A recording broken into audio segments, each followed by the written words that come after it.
인사드리겠습니다. 최원석이라고 합니다. 반갑습니다.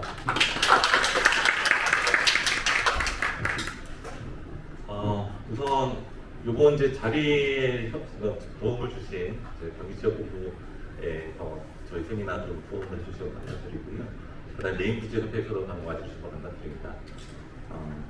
제가 이제 이 세미나를 벌써 한 4년째 가까이 하고 있는데, 세미나를 저희가 맨 처음 시작할 때 목표가 뭐였냐면, 제가 다른 세미나들을 많이 다녀봐도 되게 큰 그림들을 많이 얘기해 주셨거든요. 미래가 어떻고, AI가 어떻고, 미래 뭐 4차 산업이 어떻고, 뭐 인공지능 어떻게 가야 되고, 이런 큰 그림은 얘기해 주지만, 우리 같은 중소기업에 정말 필요한, 그래도 그거 갖고 우리 같은 중소기업 뭘 할 수 있는가에 대해서 얘기해 주는 곳이 사실 많지 않았어요. 너무나 큰 그림만 얘기하니까 저거를 우리 같은 기업에 어떻게 적용하지, 이런 고민을 하다가, 그러면은 저희가 한번 시작을 해보자라고 해서 세미나를 시작을 했습니다. 그래서 저희가 내용을 보면은 아마 다른 세미나에 비해서 오히려 너무 협소한 것 같기도 하고, 뭐지? 이런 생각이 드실 수도 있지만, 오히려 아마 여기 계신 분들 입장에서, 특히나 중소기업에서 방문하신 분들 입장에서는 바로 실제 적용 가능하고, 우리 회사에도 저런 거 유사하게 한번 도입하면 되겠다라는 우수 사례 위주로, 그리고 그나마 또 이제 마냥 과거의 실적 우수 사례만 얘기할 수는 없으니까, 그래서 이제 물류 최적화에 대한 물류 자동화 관련해서도 간단하게 말씀드리고요. 그 내빈객 분들에게 정말 감사의 말씀드리면서 저희가 준비한 세미나 시작하도록 하겠습니다. 감사합니다. 강연에 앞서 오늘 참석해주신 내빈 중에 메인비즈 협회 팀장님께서 간단하게 메인비즈 협회 소개가 있겠습니다. 큰 박수로 맞이해 주시기 바랍니다. 네, 인사드리겠습니다. 안녕하십니까. 저는 메인비즈 협회 정책사업팀의 편은국 팀장이라고 합니다. 우선 이렇게 좋은 시간에 저희 협회를 소개할 수 있는 기회를 주신 SC 관계자분들께 깊은 감사의 말씀드리겠습니다. 저희 협회는 디지털 전환 관련된 정부 지원 사업을 많이 하고 있습니다. 여기 오늘 주제와도 맞는 스마트 공장 사업과 스마트 서비스 사업 등이 이제 저희가 하고 있는 주요 대표 지원 사업이고요. 관련해서 좀 간략하게 먼저 설명드리도록 하겠습니다. 네. 저희 협회는 공식 명칭은 한국경영혁신 중소기업 협회입니다. 이제 줄여서 통상 메인비즈 협회라고들 말을 하고 있고요. 이 솔루션 기업들이나 제조 기업 분들은 주로 이제 이노비즈 협회는 많이 알고 계시는데, 메인비즈 협회는 잘 모르시더라고요. 이노비즈 협회랑 가장 큰 차이는, 이노비즈는 기술 경영, 기술 혁신에 대한 인증 제도이고요. 저희는 이제 그보다 조금 더 포괄적인 경영 혁신에 대한 인증을 하고 있는 단체입니다. 저희 협회의 설립 목적은 경영 혁신을 통해 중소기업이 글로벌 중견기업으로 성장할 수 있도록 지원하기 위해서 2010년도에 설립되었고요. 올해로 약 15년 차에 접어들고 있습니다. 설립 근거는 중소기업 기술혁신 촉진법에 근거해서 운영을 하고 있는 비영리 단체입니다. 저희 협회는 약 한 60명 정도의 인원이 현재 근무 중에 있고요. 크게 3개의 본부로 운영을 하고 있습니다. 제가 속해 있는 부분은 정책 사업 부문이고요. 주로 이제 정부 지원 사업들을 통해서 중소기업들을 지원을 하고 있습니다. 저희 협회는 전국적인 네트워크를 구축을 하고 있습니다. 전국에 7개의 지방연합회와 96개의 지회를 보유하고 있고요. 올해 2월 기준으로 인증사가 약 23,000개사, 그리고 회원사가 5,000개사, 합쳐서 약 28,000개의 중소기업 풀을 보유하고 있는 단체입니다. 저희 협회에서 주요하고 있는 가장 중요한 사업이 메인비즈 인증제도입니다. 경영혁신, 말 그대로 경영혁신형 중소기업을 인증하는 제도이고요. 밑에 그래프를 보시면 아시겠지만, 이제 창업 초기에 이런 기업들, 스타트업 기업들이 이제 성숙기를 맞이해서 경영혁신을 통해서 중견기업이나 중기업으로 스케일업 할 수 있도록 도와드리는 일을 하고 있습니다. 관련된 내용들은 사실 오늘 이 세미나 주제와는 맞지 않는 것 같아서 그냥 간단하게 넘어가도록 하겠습니다. 저희 메인비즈 인증 혜택입니다. 다양한 금융 지원 혜택이 있고요. 그 외에 정부 지원 사업 참여에 대한 혜택들도 있고, 한 40가지 정도의 다양한 지원 혜택이 있으니까, 혹시 궁금하신 분들은 저희 협회 홈페이지를 방문하시면 거기에 자세히 안내가 되어 있습니다. 그러면 많은 관심들이 있으실 것 같은 이제 저희가 하고 있는 그 정부 정책 주요 수탁 사업들을 소개를 해드리겠습니다. 가장 오늘 취지와도 맞는 게 이제 저희가 그 디지털 전환 관련돼서 지원 사업들을 많이 하고 있습니다. 그래서 직접적으로 하고 있는 게 스마트 서비스 지원 사업, 스마트 공장 구축 사업 등의 이제 솔루션 구축 사업들을 주로 하고 있고요. 그 외에도 디지털 인력에 관련돼서 디지털 일자리 지원 사업들을 많이 수행을 하고 있습니다.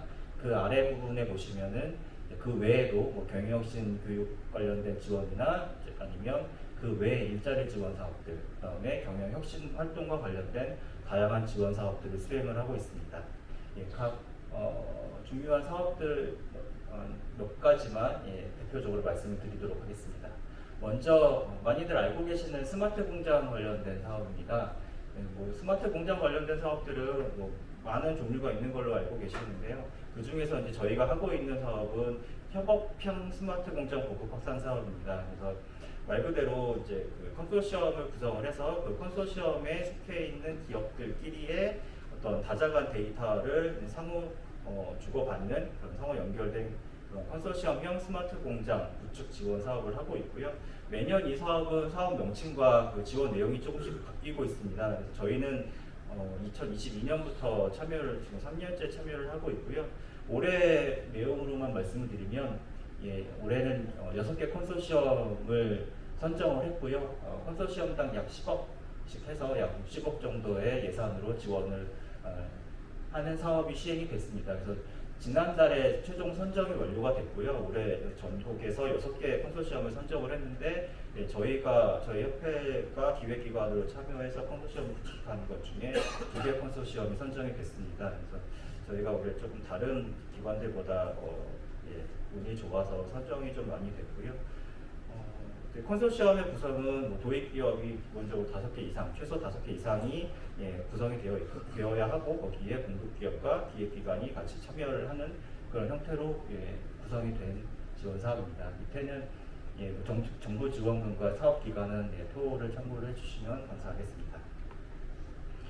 저희가 사업을 올해로 3년째 하고 있는데요. 이 협업형 스마트 공장 보급 확산 사업은 22년도에는 이 사업명이 일반형 디지털 클러스터 지원 사업이었습니다. 이때 저희가 한 개 클러스터에 신청을 해서 선정이 됐고요.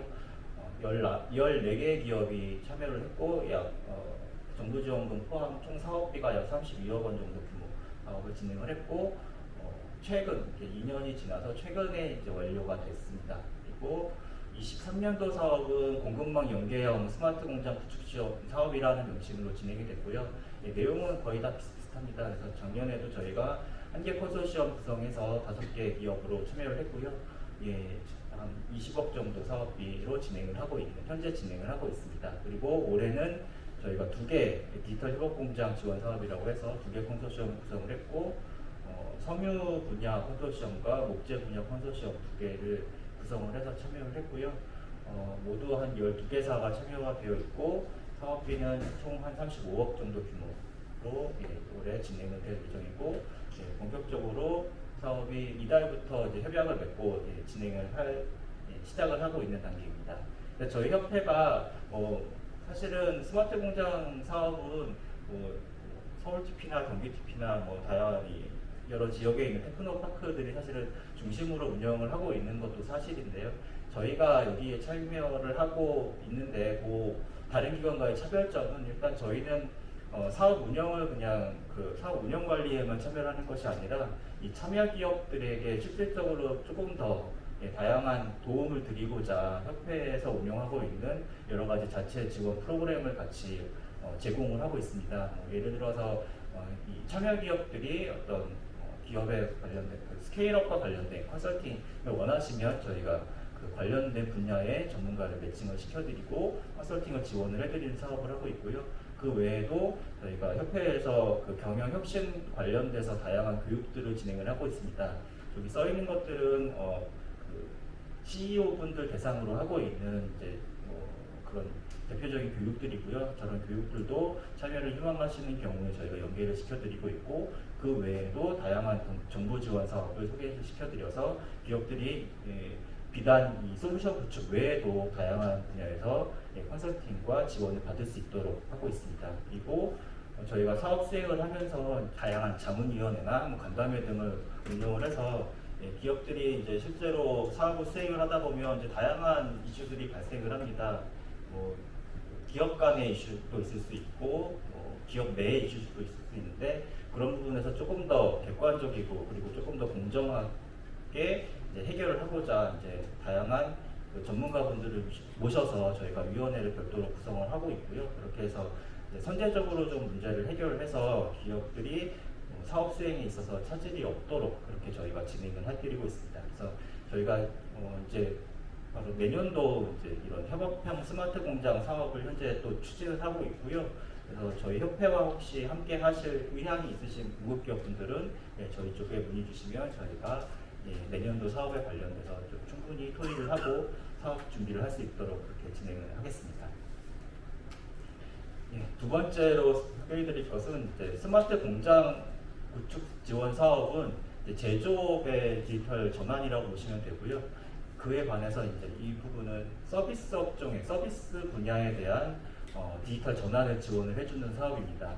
이 사업은 저희 협회가 2019년에 서비스 팩토리 사업이라는 이름으로 처음 저희가 중기부랑 기재부에 사업 제안을 해서 20년도에 이제 중기부에서 본 사업이 시행이 됐고요. 그래서 저희가 20년도부터 지금 현재 올해까지 4년 동안 이제 5년 차죠.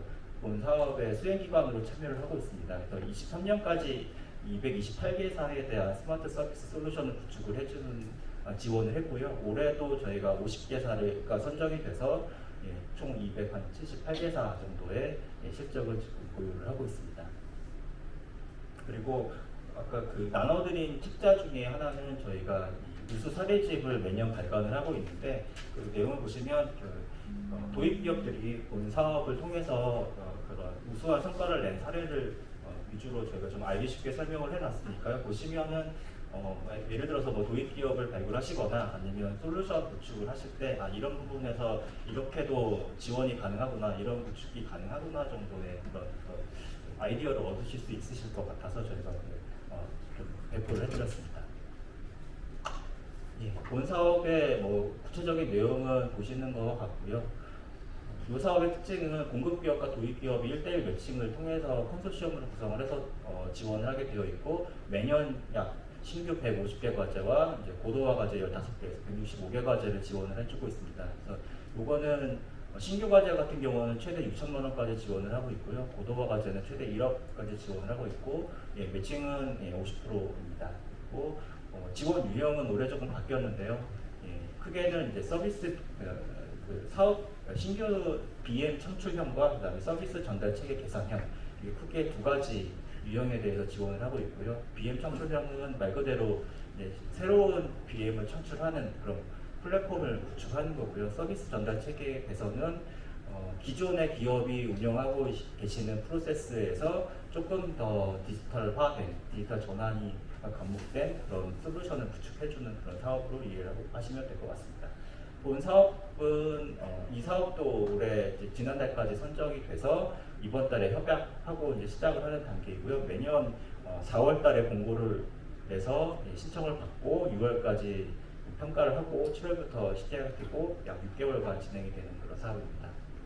이거는 저희가 오늘 온 김에 조금 더 다른 사업을 몇 가지 설명을 드리려고 하는데요.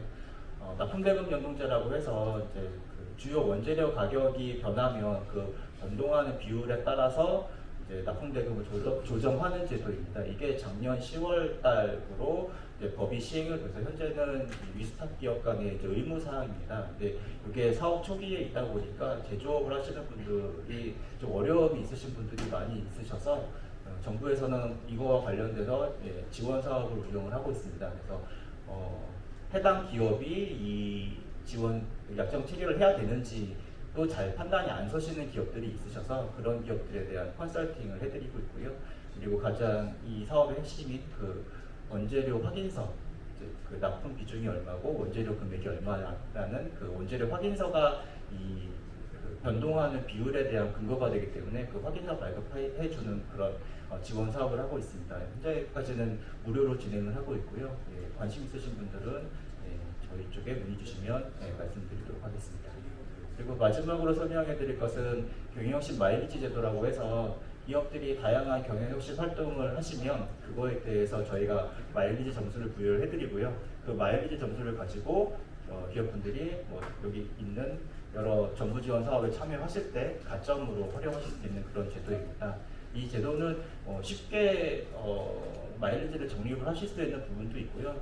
어쨌든 그 정부 지원 사업이라는 게 사실은 선정되는 게 몇 점 점수가 선포 안에서 갈리고 있는데 여기서 말하는 1점, 3점 이런 게 사실 적은 점수가 아닙니다. 그래서 이 점수를 잘 활용을 하시면 기업분들이 정부 지원 사업 하실 때 조금 더 선정 확률이 높아질 수 있으시니까요. 이런 부분도 같이 좀 참고하셔서 활용을 하시면 많은 도움이 될 것 같아서 간단하게 말씀드렸습니다.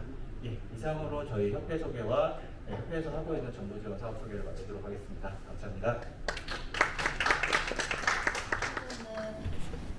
SC그룹 이동호 팀장의 스마트 공장 우수 적용 사례 강연이 있겠습니다. 박수로 맞이하여 주시기 바랍니다. 예, 반갑습니다. 창진 SC 이동우 차장입니다. 굳은 날씨에도 세미나 참석해 주신 여러분께 감사드립니다. 저희가 준비한 게 좀 부족하나마 유익한 시간이 되시길 바랍니다. 이번 섹션 순서는 회사 그리고 보유 시스템 소개부터 자사제한 순서입니다. 저희 회사 소개 진행하도록 하겠습니다. 저희는 2016년 설립되었으며 스마트 공장의 기초가 되는 ERP MES를 주력으로 개발 공급하고 있습니다. 창업 38년차 모기업의 제조 노하우를 바탕으로 개발, 테스트, 검증한 차별화된 시스템을 공급하고 있습니다. 1986년 삼천산업을 설립하여서 제조업에 매진을 하였습니다. 그리고 2016년 창진 SC를 설립해서 본격적으로 스마트 공장으로의 변화를 시작했습니다. 이러한 노력의 성과로 2018년 우수 스마트 공장으로 인정받아 대통령께서 방문하셨고 스마트 공장 관련 다수의 포상을 수상하였습니다. 이러한 경험을 기반으로 지속적인 혁신과 변화를 추구하고 스마트 공장 고도화를 위해 노력하고 있습니다. 저희는 스마트 공장 분야의 선도 기업인 미라콤, 도종과 AI 분야의 선도 기업인 솔트루스와 파트너십을 맺고 있습니다. 그리고 LG전자, 카이 및 그 관련 협력사, 넥센타이어, 아성 플라스틱 밸브 등 해당 분야의 리더들과 함께 다수의 프로젝트를 성공적으로 수행하였습니다. 저희 보유 시스템 설명드리겠습니다. 저희는 ERP, MES, PEMS 등 스마트 공장 관련된 시스템을 보유하고 있습니다. 각 시스템은 서로의 정보를 주고받아 싱글 데이터 기반으로 운영되고 있으며 고객사 시스템과도 다양한 방법을 통해 정보를 주고받고 있습니다. 저희가 보유한 솔루션은 자체 클라우드화를 통해 효율적인 관리와 운영이 가능하도록 하고 있습니다. 이를 통해 고객에게 최적화된 서비스를 제공하고 있습니다. 저희가 구축한 고객사의 다양한 사례 소개해 드리겠습니다. 지금 4차에 걸친 산업혁명에 따라서 제조 환경은 많은 변화를 겪었습니다.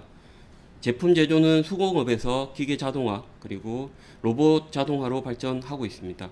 그리고 일상적인 기록은 일보 관리에서 PC를 활용한 단계를 지나 지금은 이제 설비와 서버가 통신을 해서 더 이상 수기가 필요 없는 단계에 진입을 하고 있습니다. 그리고 사무실의 단순 반복 작업들은 RPA가 대신하게 되었습니다. 그리고 과거 시스템 운영에 필수적이었던 서버실은 클라우드의 등장으로 점차 줄어들게 되었고 무선 통신 기술의 발달로 속도와 안정성이 향상되어 빠르게 유선 장비를 대체하고 있습니다. 그리고 과거 고가의 센서들이 가격이 안정화되면서 진입 장벽이 낮아졌고 이로 인해 공장에서 발생하는 모든 일을 작은 모니터에서 확인할 수 있는 시대가 도래하였습니다. 저희는 이런 큰 그림을 그리기 위한 개선 사례를 공유드리도록 하겠습니다. 첫 번째는 QMS와 안돈을 활용한 불량 예방 사례입니다.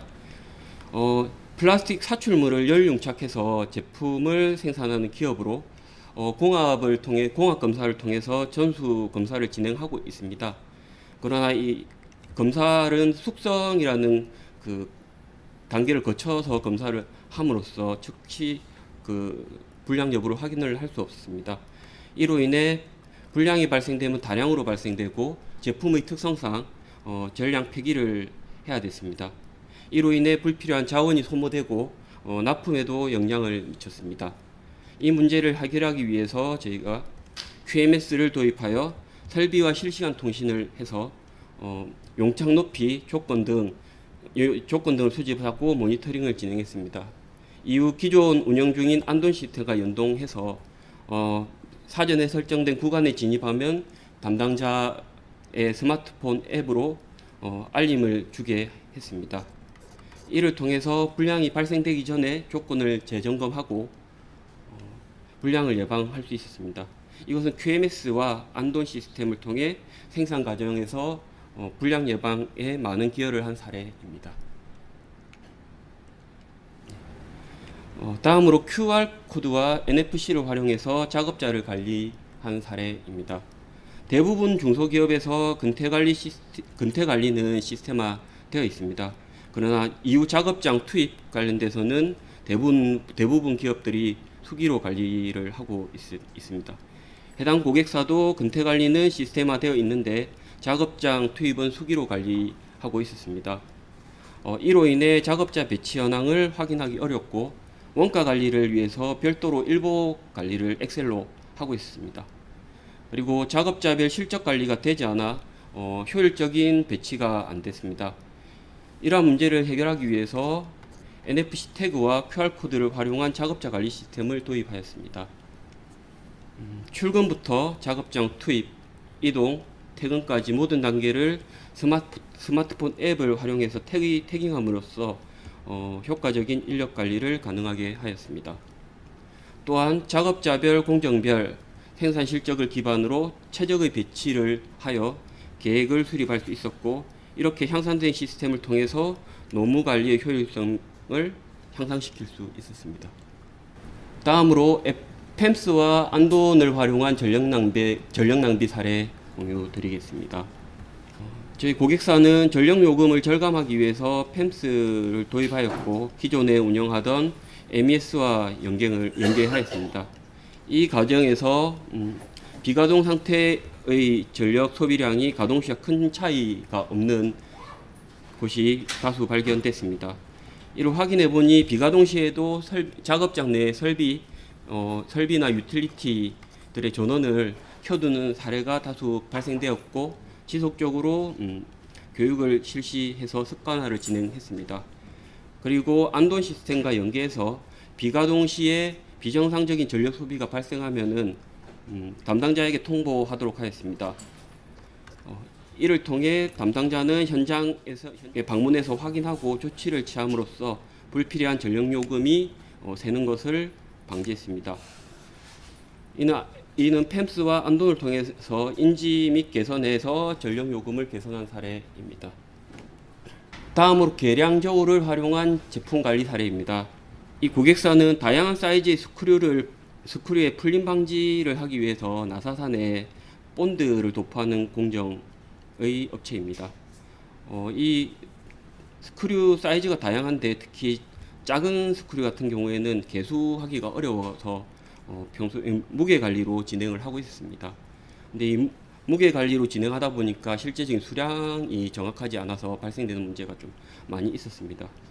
이 문제를 해결하기 위해서 설비에서 수집된 실적 데이터와 저울의 데이터를 활용해서 수량 관리를 가능하도록 개선을 했습니다.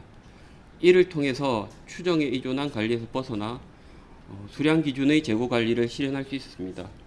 이 사례는 여러 데이터를 활용해서 실적 관리의 정확성을 향상시키고 재고 관리의 효율성을 높이는 사례입니다. 다음으로 RPA를 통한 업무 시간 및 처리 누락 감소 건수에 대한 사례입니다. 이 회사는 선박 용품을 수주하고 선사에 납품하는 업체입니다. 매일 다양한 선사로부터 발송된 메일을 확인을 하고 견적을 작성해서 자체 시스템에 등록을 하는 업무를 수행하고 있습니다. 각 담당자는 이러한 업무를 하루에 2시간 이상 실시하였습니다. 이 문제를 해결하기 위해서 RPA를 도입했고 RPA 로봇이 매일 수신부터 자사 시스템 등록하는 일련의 업무를 자동화할 수 있었습니다. 이를 통해서 월 180시간 이상의 업무 시간을 절약할 수 있었습니다. 그리고 이러한 절감된 시간을 통해서 추가 인원을 고용하지 않고 늘어나는 사무 업무를 처리할 수 있게 되었습니다. 그리고 아래쪽에 보시는 이 금액은 최저임금 기준이고 실제 그 회사에 그 업무를 진행하시는 분들은 사무직 사원이어서 대략적 1.5배에서 2배 정도 더 효과 비용이 발생된다고 보시면 됩니다. 실제 운영되는 동영상 잠시 보시도록 하겠습니다.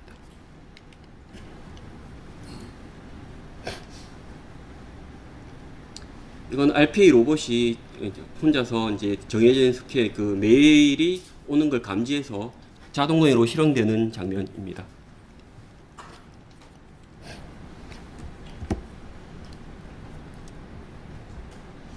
여기에 견적 번호라든지 관련된 그 정보를 입력을 하면은 조회를 하고 엑셀로 다운로드를 받고 다운로드 받은 엑셀을 이제 자사 시스템에 적용할 수 있도록 엑셀을 편집하는 그런 로봇이 적용되어 있습니다.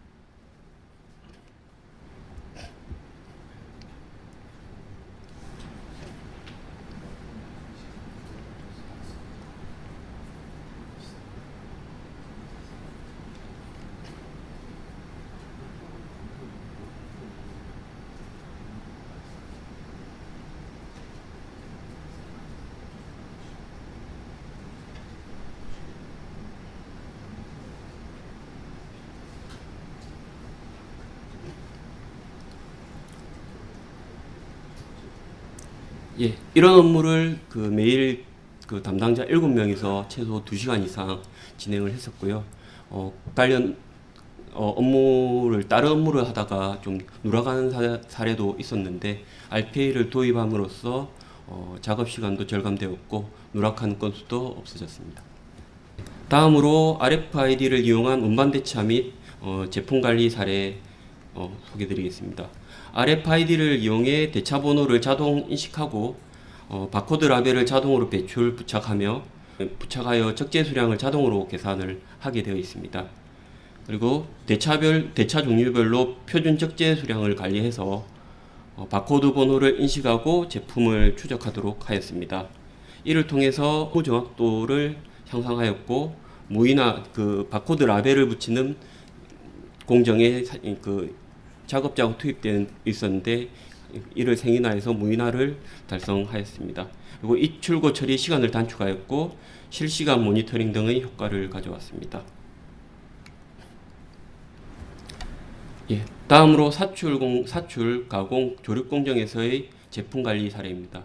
이 사례는 보통 저희 구축을 할 때 장비가 특정 공정에 적용하지 않고 일부 일괄적으로 적용하는 사례가 있는데 이 사례 같은 경우에는 특정 공정에 맞게 저희가 구축한 사례입니다.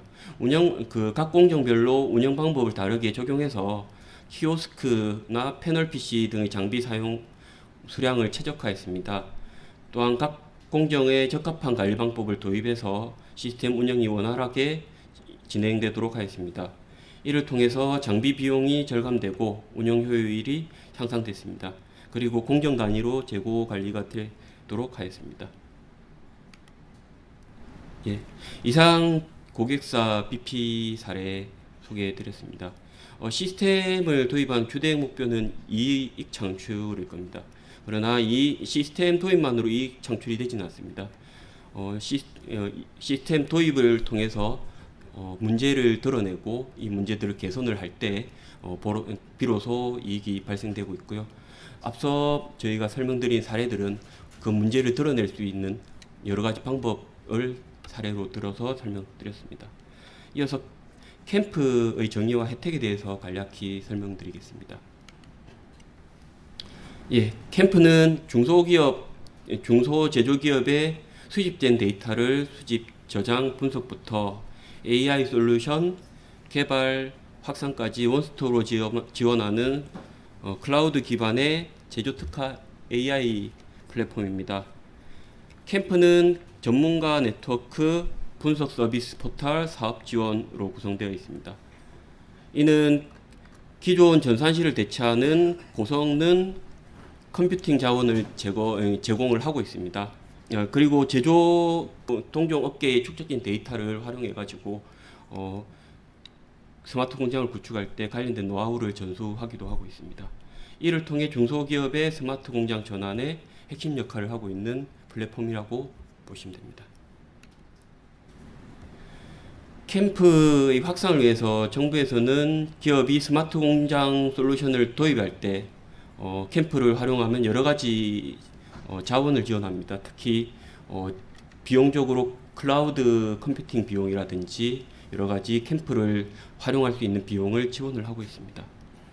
이 서비스를 활용하기 위해서는 회원 가입하고 그리고 자원 신청을 등록을 하면은 담당자가 검토를 하고 승인을 하면은 사용할 수 있는 그런 단계로 진행이 되고 있습니다. 효과적인 캠프 활용을 위해서 필수인 AAS에 대해서 잠시 설명드리겠습니다. AAS는 자동화 시스템에서 관련된 정보를 가져오는 것을 표준화한 것으로 보시면 됩니다. 장비에서 제공되는 데이터가 다양하고 기존에 표준화되어 있는 것이 많았는데 이를 극복하고 제조 환경에서 디지털 트윈 및 스마트 제조의 구현을 지원하기 위해서 개발되었다고 보시면 됩니다.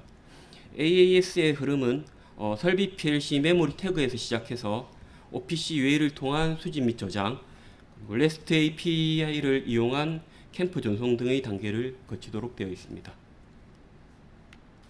저희 회사의 정부 지원 사업 실적과 노하우에 대해서 간략히 설명을 좀 드리도록 하겠습니다. 저희는 2018년 이후에 도입 기업으로서 28건 과제 지원해서 22건 선정되는 성과를 가지고 있습니다. 뒷장에서 이를 통해서 습득한 정보를 간략하게 공유드리겠습니다. 저희는 최소 6개월 전에 과제별 기술 로드맵, 이슈 및 문제점 분석, 과제 검토, 해결 방안 도출을 위해서 별도의 팀을 구성을 했습니다. 그리고 3개월 전에는 과제 탐색 및 분석, 그리고 과제 연구 계획서 작성 등 과제 기획 및 평가 대응을 위한 준비를 진행을 했습니다.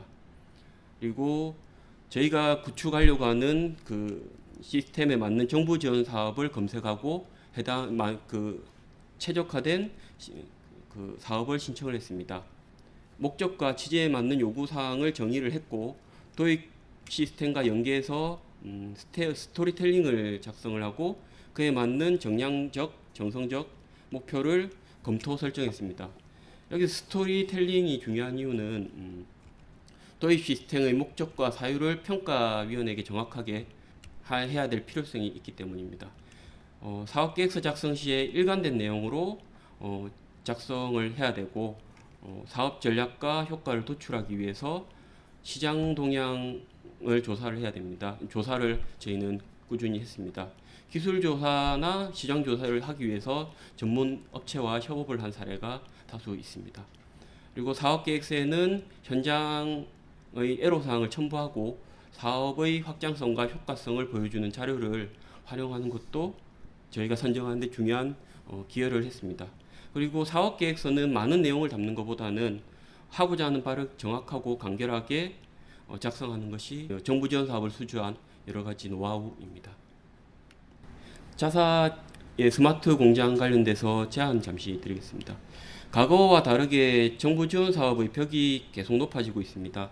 그리고 지원 사업은 지원금은 점점 줄고 있습니다. 이로 인해서 스마트 공장 솔루션 도입에 애로사항이 발생해서 저희는 진입 장벽을 낮추기 위해 다음과 같이 제안을 좀 드립니다. 많은 기업이 비용이나 관리 그리고 인력 등의 문제와 기구축된 시스템의 유지보수 등의 문제로 많은 애로를 겪는 걸 그 인터뷰를 통해서 많이 저희가 접하고 있습니다. 이를 해결하고자 저희는 5개 회사 이상의 컨소시엄을 구성해서 사출이나 프레스, 조립, 가공 등 업종별로 특화한 시스템이나 아니면은 업종은 상이하지만 펨스, ERP 등 프로세스가 유사한 시스템을 공동으로 구축하여 스마트 공장 시스템 도입의 진입 장벽을 낮추고자 합니다. 그리고 안정적인 운영을 지원하는 프로그램을 같이 운영하고 있습니다. 이를 통해서 스마트 공장 보급 확산에 많은 기여를 하고자 합니다. 예, 저희가 준비한 내용은 여기까지입니다. 많은 도움이 되셨기 바랍니다. 우수 사례 같은 경우는 아까 말씀드린 것처럼 작년, 재작년에 저희가 동국기업으로서 동국거래소 수요 기업들과 일한 것들 중에서 잘 개선됐다고 생각하는 사례를 말씀드렸고요. 그 다음에 나온 이제 뭐 캠프나 ASS에 간단하게 설명을 드렸는데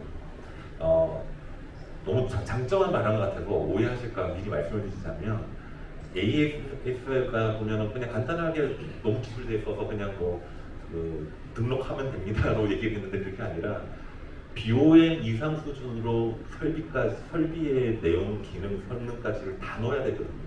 그래서 사실 중소기업 수준에서 그 정도의 그러니까 데이터 투입과 인력의 투입과 이런 것들이 얼마만큼 효과가 있을까는 저는 사실은 퀘스천입니다. 왜냐면 이제 정부의 목적은 ASS를 통해서 그거를 캠프에다 업로드 되고 그러면은 대기업들이 이런 사람들이 사이버 공간에서 해당 업체 캐파나 설비 능력이나 이런 것들까지 캐치하기 위해서 그거를 엮어주겠다 이런 얘기들을 하는데 과연 지금 사실은 저희가 MES나 ERP를 많이 공급을 해드리고 있지만 드린 것조차 다 못 쓰시거든요.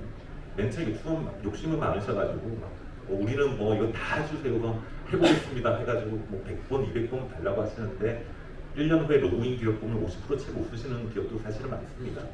그래서 제가 말씀드리고 싶은 거는 현실 가능성 그리고 가장 중요한 것부터 먼저 도입하고 적용하고 그게 체화되면 그 다음으로 업그레이드하는 방식으로 가야 된다는 말씀을 드리고 싶은데 제가 보기에는 제 AAS는 아주 높은 단위까지의 자동화나 시스템화가 구축되어 있는 기업이 아니라면 막상 들어간 공수와 노력에 비해서는 쉽지 않을 것 같다. 그리고 또 캠프 같은 경우는 일반 전력이나 이런 일반 데이터들은 아마 많이들 정부에서 저걸 활용해서 지원금 받으면서 활용할 게 많을 것 같은데 자기 회사만의 노하우 데이터들이 있거든요. 근데 그걸 과연 오픈할 것인가? 그런 거에서는 또 저희가 퀘스천은 좀 있어요. 그런 것들을 이제 말 안 하고 그냥 너무 정부에서 소개하는 사람 좋게 설명을 한 것 같아서 제가 부원 첨언을 드렸고요.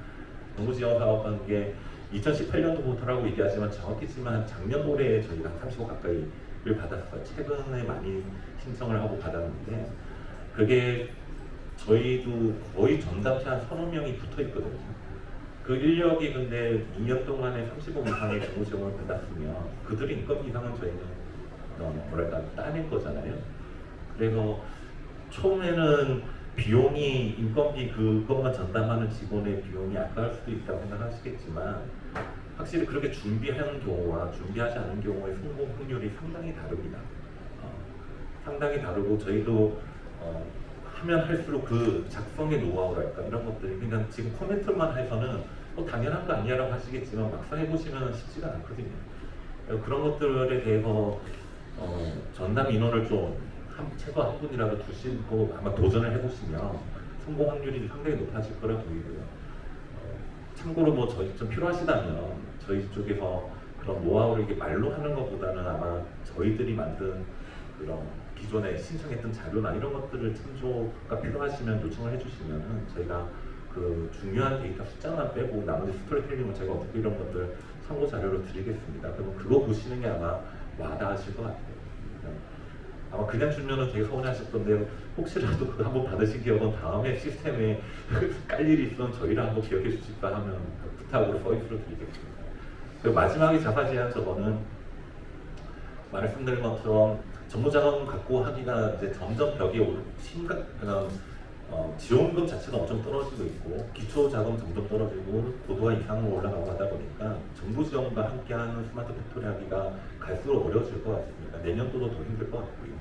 그렇기 때문에 저희가 고민한 거는 그러면 정부 자금을 안 따게 되면은 저희도 사실 사업하기 어렵기 때문에 여기 계신 분들이 컨소시엄을 좀 잊어주시면 정부 사업 어차피 50%는 본인 회사 비용이 들고 정부 사업 50% 해가지고 전체 사업 비용을 만든다면 저희가 힘든 게 개별적으로 하면 개별 공수가 다 들어가기 때문에 비용이 올라가는 거거든요. 동시에 한 5개 기업 정도가 동시에 같은 폼의 양식의 기본 플랫폼을 쓰시고 그 다시 커스터마이저를 한 5에서 6번 정도로 한정금을 지켜주신다면 정부 자금을 안 쓰더라도 실제로 들어가는 비용은 동일한 수준까지 저희가 다운이 가능하겠다는 말씀을 드리는 겁니다.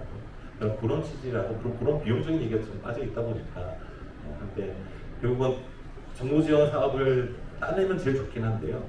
따내기 우선 어렵다. 두 번째가 정부 지원 사업 하다 보면 오히려 뭐 중간에 감사나 여러 가지 활동들을 하다 보니 저희들이 더 빨리 끝낼 수 있는 것도 늦어지는 경우도 있거든요. 정부의 감사 기간 이런 것도 스타트도 늦어지고 그런 부분에서 일정도 좀 더 줄일 수 있는 부분이 있다. 그런 부분이 있으니까 혹시나 같이 그 주변의 지역, 가능하면 같은 지역의 공단이면 더 좋을 것 같긴 합니다만 유사 지역의 공단에 사시거나 하시는 분은 좋을 것 같고 근데 아까 이제 좀 전 아까 메인 비즈에서 소개했던 트러스트 사업은 또 다른 얘기인데 저희는 내년에도 한번 시도하려는 게 저희가 이제 메인 기업 그리고 저희 협력사 기업들 있잖아요. 그렇게 해서 한 5개 기업을 만들어서 크러스트를 한번 지원하려고 합니다. 왜냐하면 제가 저희만 스마트 팩토리가 된다라고 완벽한 데이터 전산의 시스템화가 되지 않더라고요. 저희 협력사도 저희 납품하는 협력사도 사실은 전산화가 어느 정도 특히나 최소한 그들의 출발 검사 승적서나 출발 처리나 그들의 출국 수량 이런 것들이 전산화가 되지 않으면 저희한테 저희 전산화가 완벽할 수가 없기 때문에요. 근데 그런 것들을 저희가 그 영세한 협력사들은 자신의 비용으로는 하기가 너무 어렵습니다. 여기도 다 이해하실 겁니다. 그런 것들을 좀 크러스트로 지원 사업으로 받아서 저희가 조금 저희 협력사들 지원을 해드리면 좀 더 협력사까지 포함된 SCM 전반적인 스마트 팩토리가 가능할 거라고 생각이 들거든요. 그래서 그런 것들도 좀 고민을 여기 계신 분들은 해주시면 그 고민을 저희가 함께 하시면 여러 가지 좀 도움이 되지 않을까 생각이 듭니다. 몇 가지 아까 발표에 좀 첨언을 했고요. 또 쉬는 시간을 가질 건데 쉬는 시간 동안 저 뒤에 보면 저희들 몇 가지 FMS나 각종 기능들에 대해서 전시를 하고 있거든요. 대다수가 저희 회사 데이터인가요? 맞죠? 펜스 빼고는 다 저희 회사 데이터인가요? 다 저희 회사 데이터니까 편안하게 확인해 주시고 제가 오픈 받을 거는 편안하게 많이 물어봐 주시고요. 각 기능별로 그렇게 하면서 쉬는 시간 갖고 좀 이따가 다시 2부 강의 시작하겠습니다. 네, 감사합니다. 2부 강연은 미라콤 INC 김이루 상무님께서 제조 물류 최적화를 위한 물류 자동화 주제로 강연이 있겠습니다. 박수로 맞이해 주시기 바라겠습니다. 예, 방금 전에 소개받은 미라콤 INC의 김이루 상무입니다. 저희 미라콤 INC 잠깐 설명드리면 저희 미라콤 INC는 삼성 SDS의 자회사이고요. 삼성그룹에 속해 있는 회사입니다. 저희가 그 98년도부터 그 MES 중심의 스마트 팩토리를 해왔고요. 최근에는 이제 MES뿐만 아니라 물류 자동화까지 같이 통합으로 스마트 팩토리 사업을 좀 하고 있습니다. 오늘 제가 사실은 그 디지털 트윈을 활용한 물류 자동화 내용을 좀 준비를 했었는데요. 그 내용보다는 이제 어떻게 제조기업들이 물류 자동화를 구축할 것인가에 대한 것들을 좀 간단하게 좀 설명을 드리려고 자료의 내용을 좀 바꿨습니다. 잘 아시겠지만 그 최근에 이제 전기차 시장이 급성장을 하고 있는데요. 제가 엊그제 그 중국에 왔다 갔더니 중국은 그 번호판으로 전기차를 구분할 수 있는데 한 70~80%가 거의 전기차더라고요. 그래서 전기차 시장이 이제 급격하게 성장을 했는데 거기에 핵심은 이제 테슬라가 있죠. 테슬라는 SDV라고 이야기를 하죠. 소프트웨어 디파인드 비클이라고 얘기를 하듯이 최근에는 이제 스마트 팩토리 시장이 소프트웨어 디파인드 팩토리로 가는 그러한 형태라고 보시면 될 것 같고요. 우리가 스마트 팩토리를 얘기할 때 뭐 정보화, 지능화, 자동화 세 개의 축을 이야기를 하는데 정보화 측면에서의 이제 스마트 팩토리들은 어느 정도 고민을 해왔던 단계이고 그 다음에 자동화 측면에서는 우리가 뭐 생산 자동화, 검사 자동화들은 대부분의 공장들이 이루어졌으나 물류 자동화 측면에서는 조금 아직 도입이 덜 된 것들이 이제 사실이고요. 이 정보와 자동화의 축을 가지고 지능화로 스마트 팩토리를 완성하는 기업들이 제조기업들이 늘고 있는데 오늘은 제조업들이 어떻게 물류 자동화 시스템을 도입해야 되는지에 대한 것들을 간단하게 좀 설명을 드리도록 하겠습니다. 우리가 물류 자동화라고 하면 이제 그 제조업에서의 물류 자동화도 있고 유통업에서의 물류 자동화도 있습니다. 저희가 쿠팡이라든지 마켓컬리에 주문을 하면 그 다음 날 배송이 가능한 것들이 전부 다 자동화된 물류 시스템들을 가지고 있기 때문입니다. 제조업에서는 어떠한 측면에서의 그 물류 자동화들이 존재하냐면 크게 두 가지 측면에서 보시면 될 것 같습니다. 원자재 창고 또는 완제품 창고로에서 공정으로의 이송을 하는 반송의 자동화 관점이 있고요. 그 다음에 공정 간에서의 반송을 하는 그러한 자동화, 그 다음 보관을 할 수 있는 자동화, 크게 두 가지 측면에서 보시면 될 것 같습니다. 그래서 제조 물류 자동화에는 투입 자동화, 공정 자동화, 출하 자동화. 투입은 당연히 공정으로의 투입이나 창고로의 투입들을 이야기하고요. 공정에서의 자동화는 공정 자체를 자동화하는 생산 공정 자체를 자동화하는 것이 아니라 공정과 공정 간의 물류들을 자동화하는 것들을 이야기하고요. 출하 자동화는 완제품 창고에서 제품을 출하하는 자동화를 말씀드릴 수 있습니다. 그다음에 물류 창고 측면에서는 보관, 조금 더 자동화된 설비를 통해서 보관을 하고 그 안에서의 반송, 그 다음에 실제로 나온 제품들, 원자재들을 피킹하고 분류하는 자동화, 이러한 것들이 자동화 기기를 통해서 이루어진다라고 말씀을 드릴 수 있고요.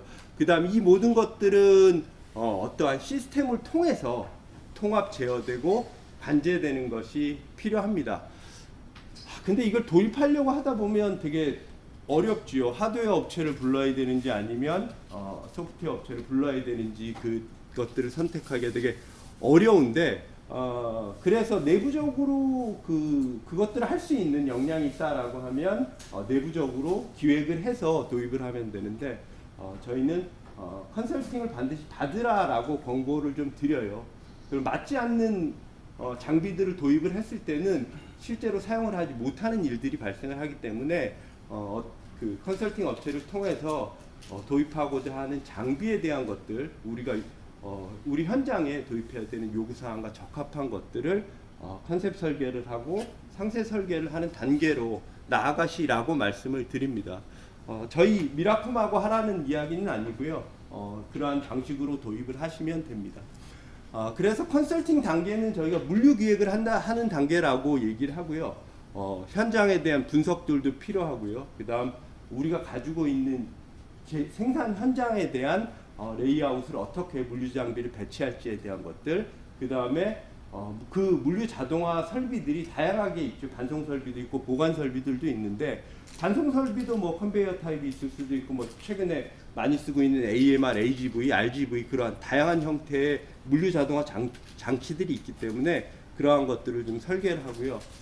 실제 시뮬레이션을 해보는 것들이 중요합니다. 시뮬레이션을 해보는 것들이 왜 중요하냐면 우리가 예상하지 못했던 동선, 업무 프로세스들이 발생을 했을 때는 장비들이 그 스펙 안에서 효과를 퍼포먼스를 내지 못하기 때문에 시뮬레이션을 반드시 할 것들을 권고를 드리고 있습니다. 그다음 장비가 선정이 되고 나면 그거에 대한 효과 분석 당연히 진행을 한 이후에 구성을 할 것들을 권고를 드리고 있습니다.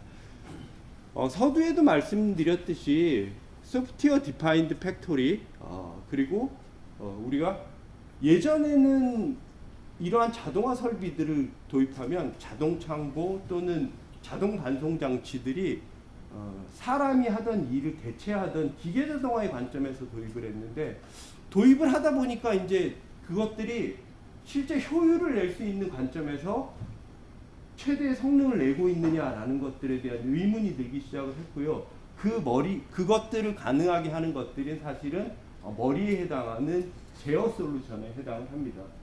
그러다 보니 하드웨어 제조사들이 만드는 제어 시스템, 소프트웨어 제조사들이 만드는 제어 시스템은 사실은 소프트웨어 제조사들이 조금 더 제어 시스템을 잘 만들기 때문에 그러한 것들을 고민을 하시는 것들이 필요합니다. 테슬라는 소프트웨어를 가지고 내연기관의 차와는 다른 컨셉의 전기차들을 만들어냈듯이 최근에 소프트웨어 전문 회사들이 이러한 물류자동화에 투자를 하고 선도기업들이 되는 것들이 사실은 소프트웨어 중심이기 때문입니다. LG CNS라든지 포스코 DX라든지 이러한 회사들이 유통물류뿐만 아니라 제조물류에서도 선도기업으로 나아갈 수 있는 것들이 왼쪽에 보시고 있는 소프트웨어 중심의 하드웨어들을 구성하기 때문입니다.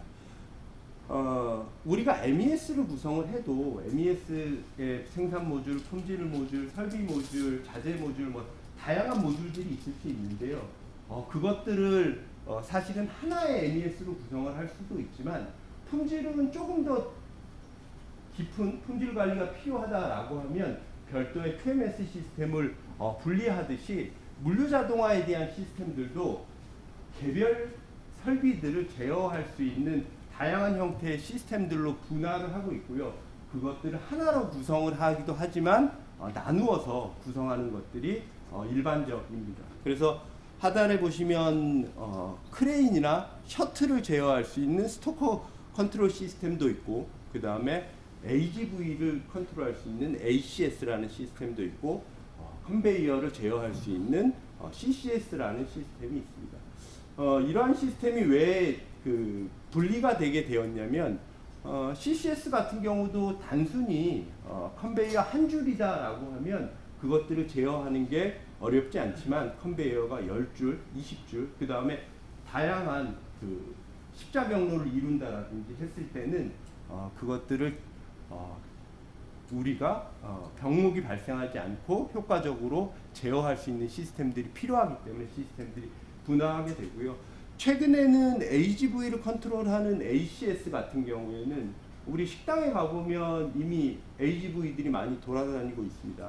근데 조리대에서 테이블까지 보통 한 대의 AGV들을 운영을 하게 되는데 경로가 아주 단순합니다. 조리대에서 테이블, 시작과 끝이 정해져 있고요. 그 다음에 시작 명령과 끝 명령은 조리대에서 음식을 올려놓은 다음에 몇 번 테이블로 가의 명령에 의해서 테이블로 가면 테이블에서 그 식판을 올리고 다시 복귀하면 되는 아주 단순한 구성이 되어 있지만 2대, 3대, 4대, 5대가 됐을 때는 다양한 경로들 그리고 충돌하지 않고 최적의 AGV를 선택을 해서 그 AGV가 최단 경로로 갈 수 있는 시스템들이 필요하기 때문에 ACS가 되게 중요한 역할을 차지하게 됩니다.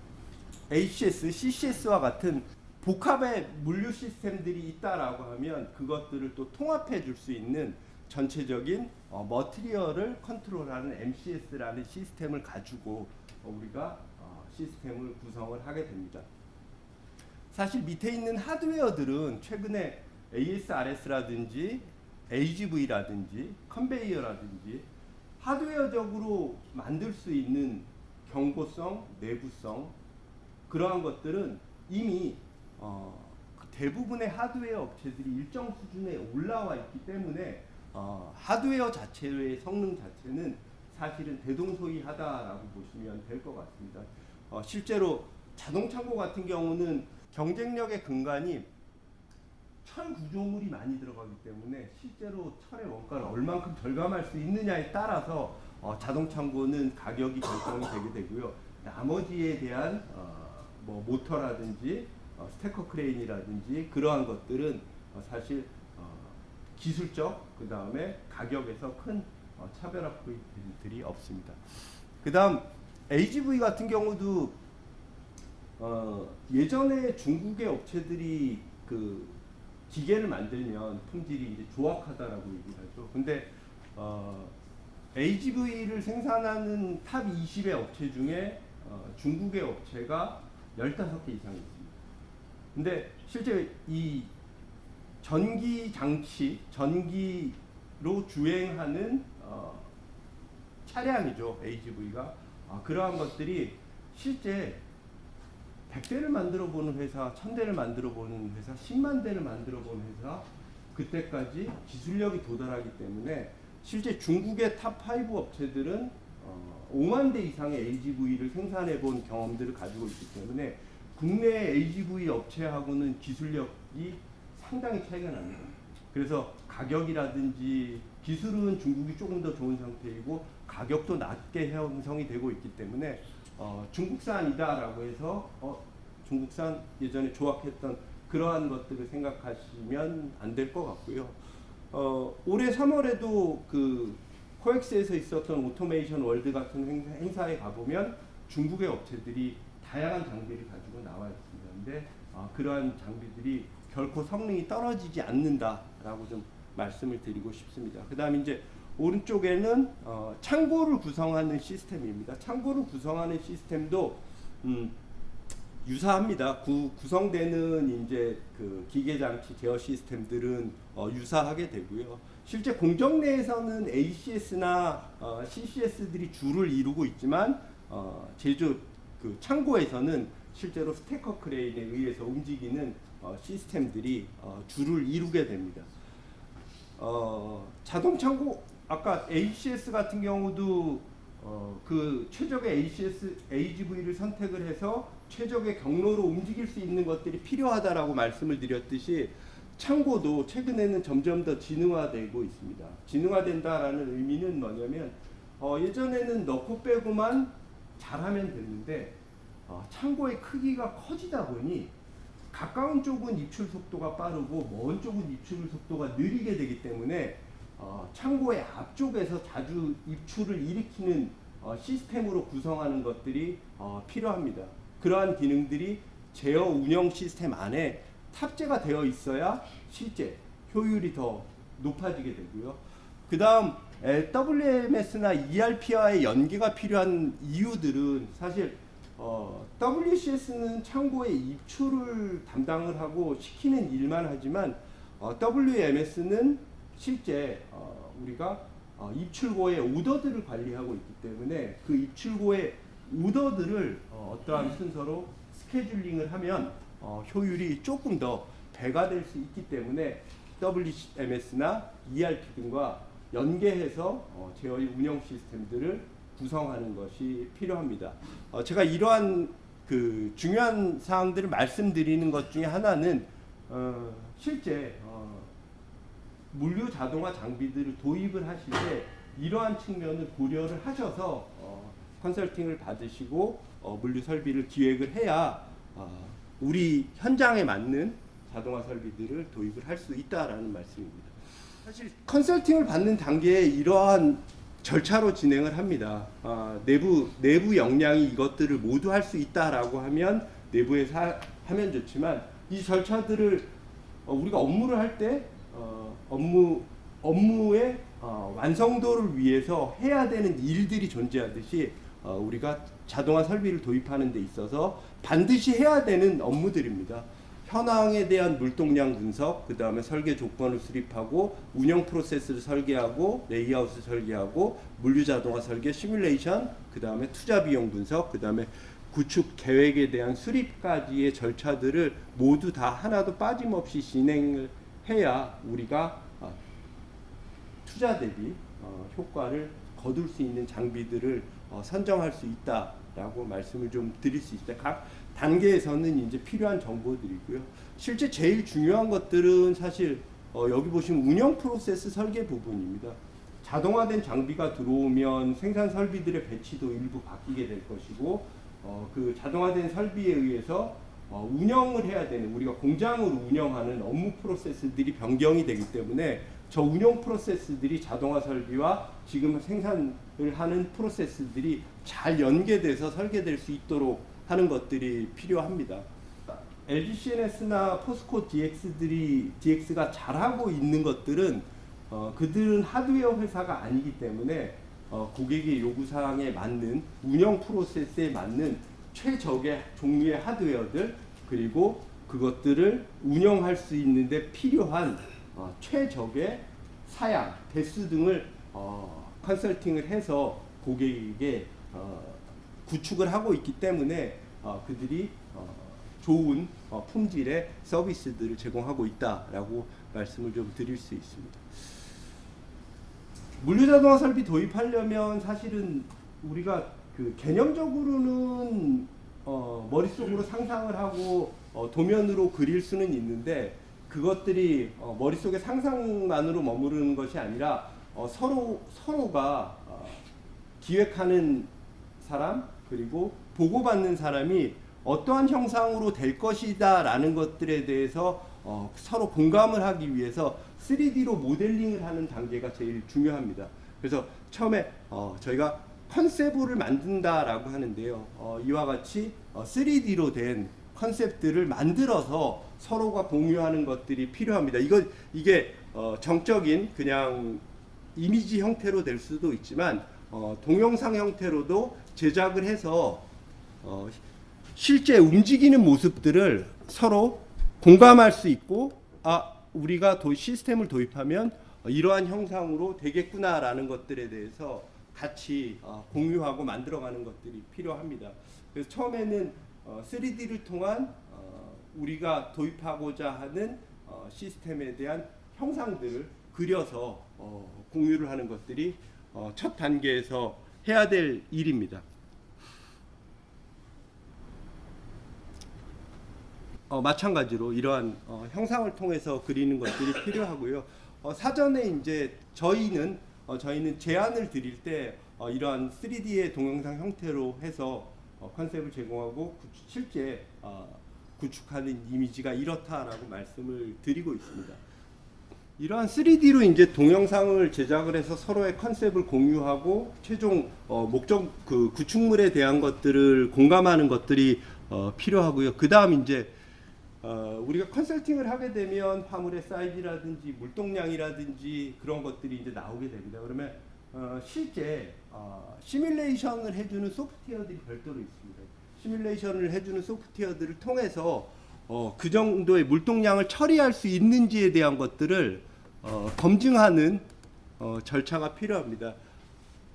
여기 보시면 리프트를 타고 올라가고 AGV를 통해서 물건들이 이송되고 그 다음에 창고에 입고를 하면 스태커 크레인이 화물을 가지고 지정된 셀 안에 넣는 그러한 지금 처음에 보여드린 거는 컨셉을 공유하기 위해서 3D로 만든 거고요.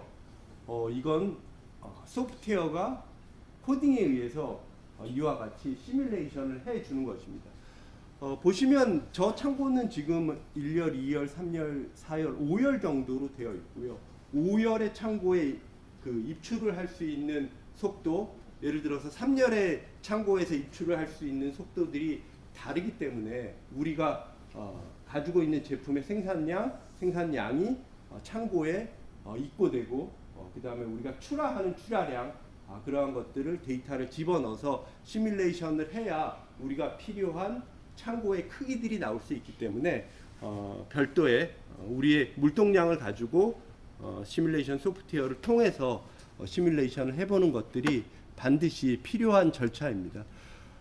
대략적으로 계산을 해서 몇 셀, 3,000셀, 5,000셀 정도면 될 것 같다라고 생각을 해서 지어놓고 나서 실제 물동량을 처리하지 못하거나 또는 물동량이 남는 상황들이 발생하지 않기 위해서는 반드시 시뮬레이션들을 해보는 것들이 필요하고요.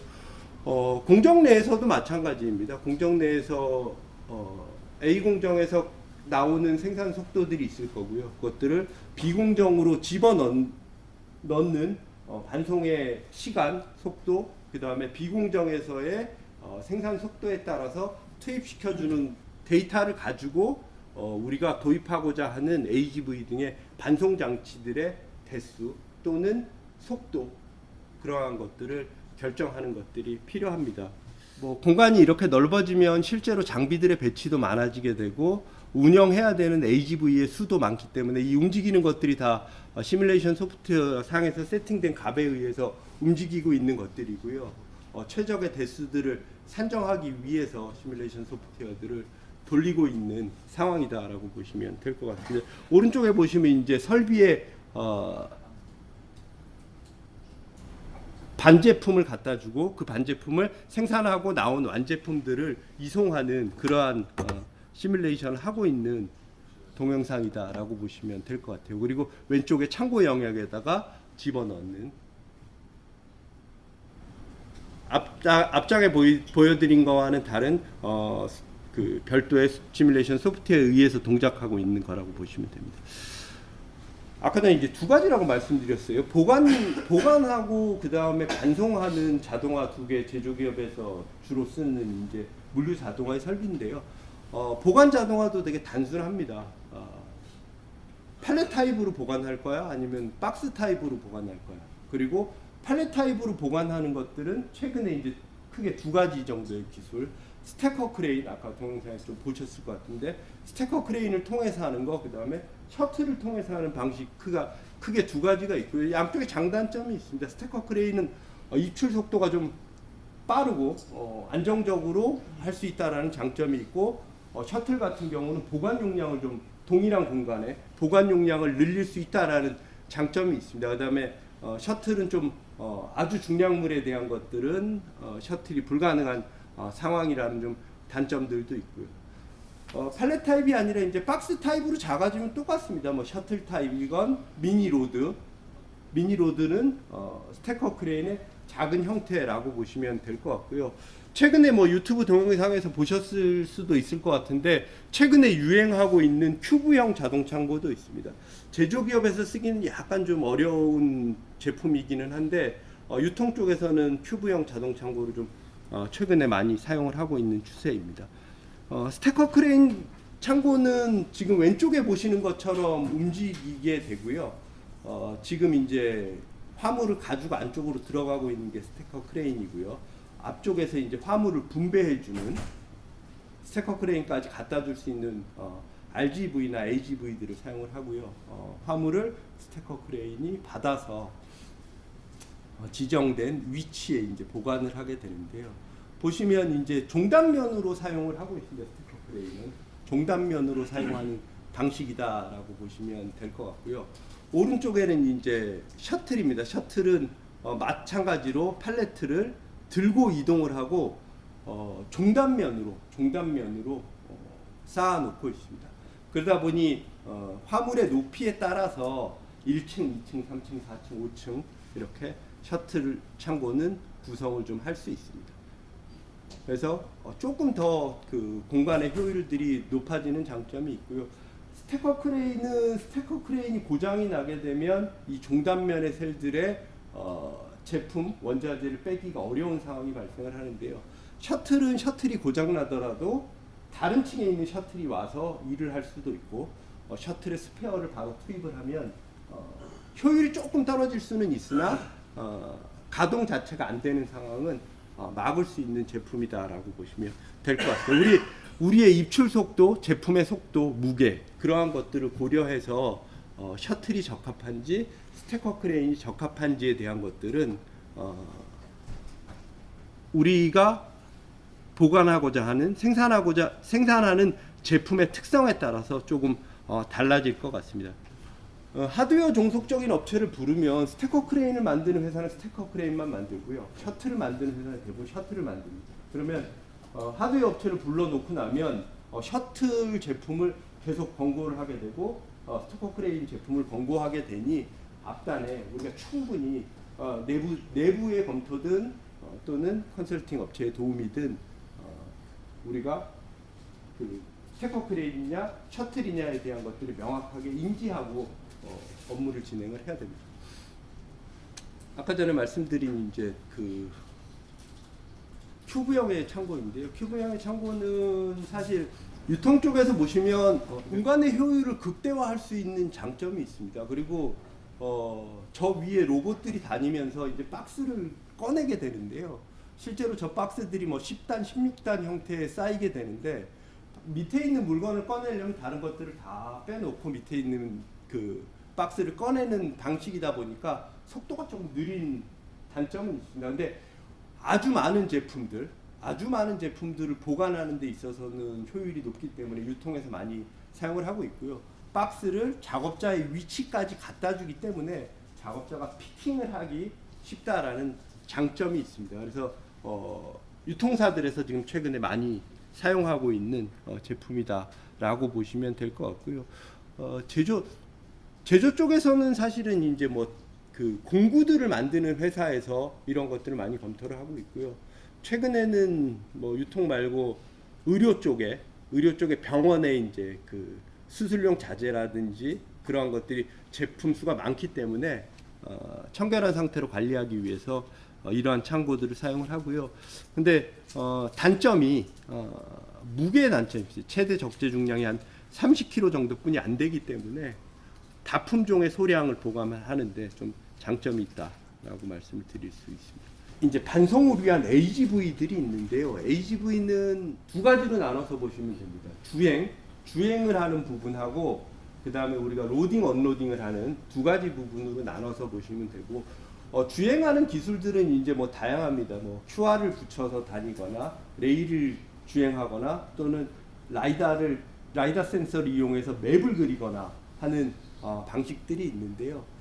일정한 경로를 다니는 AGV와 맵을 그려서 다니는 AMR의 차이는 AMR은 사람과 같이 동선을 쓸 수 있다라는 장점이 있습니다. 근데 여기 이제 사람과 같이 쓸 수 있으면 효율이 높아지느냐? 물류 측면에서 보면 우리가 물류 동선을 설계할 때는 항상 단방향으로 사람이 개입하지 않는 형태로 설계를 해왔고요. 그렇게 설계를 함으로 인해서 항상 일정한 성능을 보장을 하죠. 물류가 항상 흘러가니까. 근데 AMR이 사람하고 동선이 겹치게 되면 AMR이 물건을 반송을 하다가 사람이 들어오게 되면 쓰게 됩니다. 그러면 정해진 시간 내에 반송이 불가능한 상황이 발생합니다.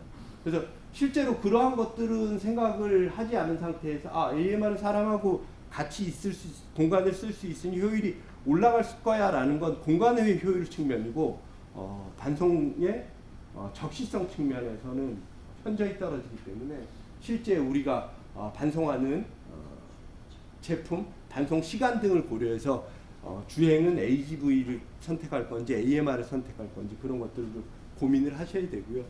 그 다음에 이제 상단부에 물건을 로딩, 언로딩 하는 부분들은 우리 제품에 맞게 변형이 됩니다. 제품에 맞게 변형이 된다라는 거는 물류센터에서는 물건을 가지고 던지는 방식을 쓰기도 하고요. 그 다음에 올려서 최근에는 선반형의 창고들을 많이 사용하고 있기 때문에 저와 같이 두 번째 거와 같이 선반을 올릴 수 있는 방식, 그 다음에 뭐 릴자재를 장착할 수 있는 거, 그 다음에 박스를 여러 개를 운반할 수 있는 거, 그 다음에 최근에는 포크리프트 타입의 AGV들도 많이 사용을 하고 있는 추세입니다. 포크리프트는 사실 이 AGV가 제일 어려운 것들이 사실은 정지했을 때, 도킹했을 때 정확하게 도킹을 하는 것들이 필요하거든요. 그 도킹의 정밀도를 보장하는 것들이 바닥의 평탄도라든지 청결도라든지 그런 것들인데, 그런 포크리프트 타입은 외부 창고에서는 아직까지 쓰기가 좀 어려운 상태고, 내부에서는 어느 정도 검증이 돼서 사용하는 기업들이 많이 증가를 하고 있고요. 최근에는 저걸 사용하는 이유가 사실 그 지게차 운전사들을 구하기 어렵기 때문에 자동화된 장비들을 사용하는 추세라고 보시면 될 것 같습니다. 똑같습니다. 이제 SI형으로 전부 다 제작을 하는 거죠. 우리 제품에 맞게끔. 이미 중간에 있는 이제 컨베이어 리프터 타입의 2단 컨베이어 타입의 것들은 전기, 전자, 뭐 배터리 그러한 업종에서는 이미 많이 사용을 하고 있는, 도입된 AGV라고 보시면 되고요. 그 다음에 롤 자재가 무겁고 그 다음에 자동으로 장착해야 되는 기능들이 있어야 되다 보니 롤 자재 같은 경우도 설비에 맞게끔, 설비에 그 걸어줘야 되는 위치, 로딩, 언로딩 해야 되는 위치에 맞게끔 저러한 것들을 전부 SI 형태로 제작을 해서 한다라고 보시면 될 것 같습니다. 근데 여기 보시면 이제 그 제품에 적합하게 뭐 트레이 타입이라든지 롤이라든지 그런 것들을 둘 수 있게 되어 있는데요. 이제 제일 어려운 부분들이 이제 가공 업종에서 이제 모양이 정해지지 않은 자재들, 그 다음에 컨베이어로 로딩하기 힘든 것들은 로봇이 들어서 장착을 해주는 기술들이 이제 많이 나오고는 있는데 아직까지는 현장에서 많이 검증이 되어 있지 않다 보니까 로봇이 장착을 하는 것들은 아직까지 도입이 활성화되어 있지는 않습니다.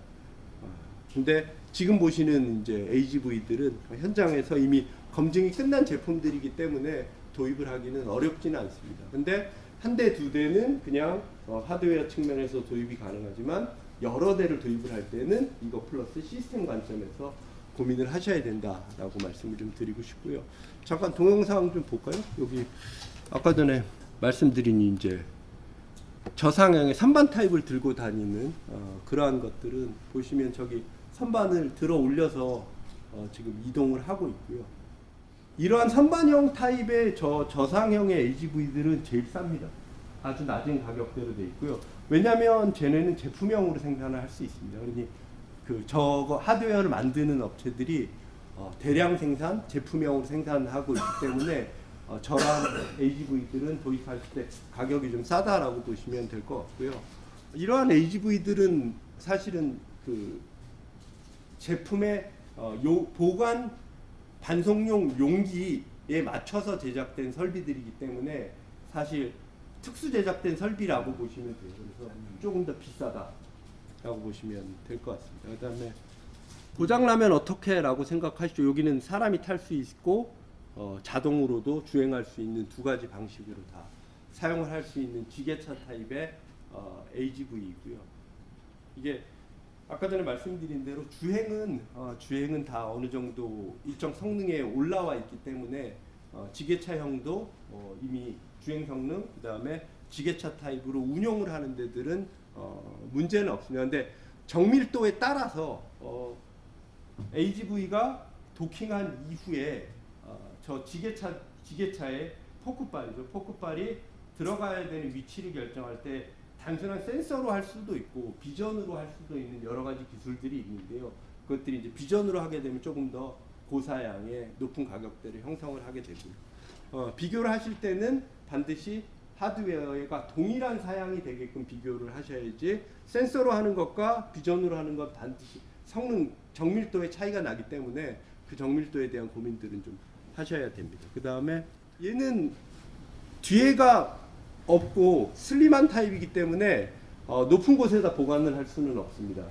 그러니 저 1층, 2층 등의 저층의 제품, 무게가 무겁지 않은 것들을 할 때는 조금 더 슬림하게 제작하면 조금 더 저렴하게 AGV들을 제작을 하실 수 있다라고 보시면 될 것 같습니다. 이미 뭐 왼쪽에는 이제 그 테스트 현장에서 촬영한 동영상이고 오른쪽에는 이제 실제 창고를 운영하고 있는 동영상인데 실제 운영이 가능하다라는 것들을 보실 수 있고요. 그 다음에 이러한 문 같은 방화 셔터라든지 우리가 문을 통과해야 되는 것들은 전부 다 인터페이스를 통해서 안전이 확보된 이후에 할 수 있도록 시스템들이 다 연계가 된다라고 보시면 될 것 같습니다.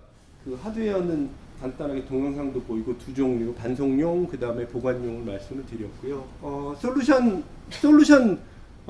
도입하실 때 고민하셔야 될 것들 간단하게 말씀드리고 마무리하도록 하겠습니다.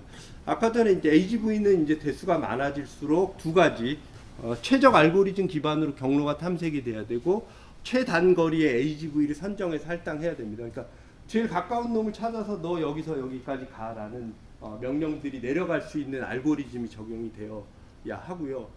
사실 AGV와 마찬가지로 아까 전에 보신 셔틀도 마찬가지입니다. 셔틀도 종단면을 움직이다 보니 정해진 경로들이 있고 그 경로상에 둘이 경합이 발생을 했을 때 이것들을 풀어줄 수 있는 기능들이 있어야 되는데 얼마나 잘 풀어주느냐의 문제이고요. 그 다음 이제 우리가 경로를 선택을 할 때 사실 저는 제 차에 그 메리평 내비를 믿지를 않거든요.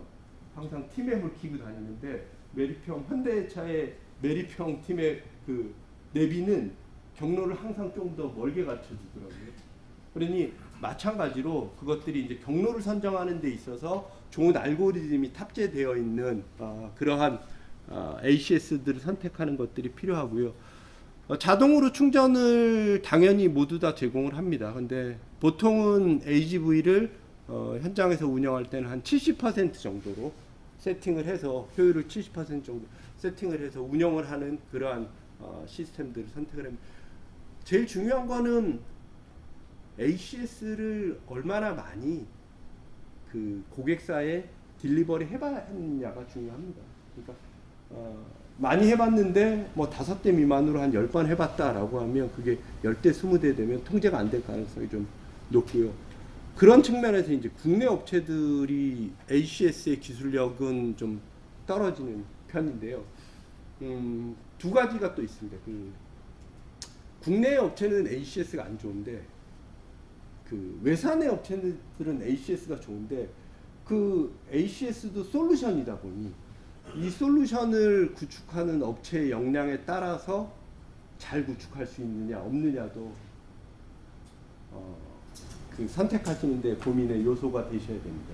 이걸 가지고 얼마나 국내 에이전트가 얼만큼 많은 구축 레퍼런스들을 가지고 있느냐 그것도 좀 고민을 좀 많이 하시는 것들이 필요하고요. 그 다음에 이제 스태커 크레인 제어 시스템은 마찬가지로 여기 보시면 세례 수가 많아지다 보면 세례 존을 나눠서 관리를 하기는 하지만 그것들이 솔직히 말씀드리면 뭐 AI와 연계돼서 최적의 세를 선택을 하고 입출을 할 수 있는 기능까지 돼야 된다라는 것들은 지금 논문상에 나오는 이야기들이고요. 실제 검증이 돼서 쓸 수 있는 것들은 그 오더를 가지고 어떻게 최적화시킬 수 있느냐. 결국 오더가 확정이 됐다라는 얘기는 입출고 오더가 확정이 됐다라는 얘기는 최적을 찾을 수 있는 데이터들이 있다라는 거고 그게 없는 상태에서 이제 최적을 찾아가는 건 이제 AI가 하는데 아직까지는 AI가 자동 창고에 적용돼서 현장에 잘 적용된 사례는 없다라고 좀 말씀드릴 수 있겠습니다. 그다음에 여기는 조금 많이 좀 간 얘기인데요.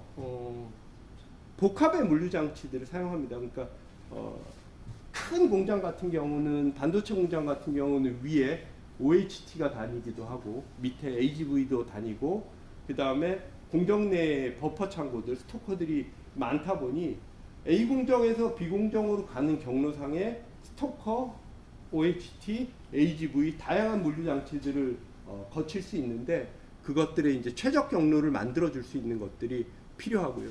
그 각각의 장치들을 모두 연결해서 관리할 수 있는 그러한 시스템이 MCS라고 보시면 될 것 같습니다.